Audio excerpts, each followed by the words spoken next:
ఎదగలేదని దిగులు చెందబోకు, ఆ లోపమేడుందో మనసు దీపాన్ని పెట్టి నువ్వు వెతుకు.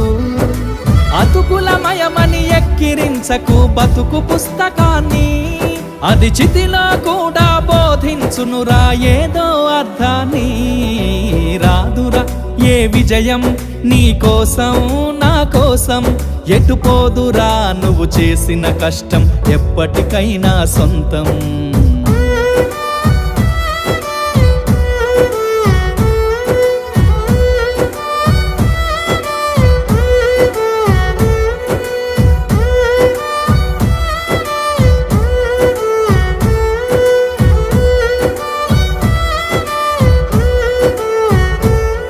పడిపోయిన చోటి పైకెదగడ మెట్లను పదును పెట్టు మొదలు, 10 మందిలోన నీ ప్రతిభను చూపగ పట్టుదల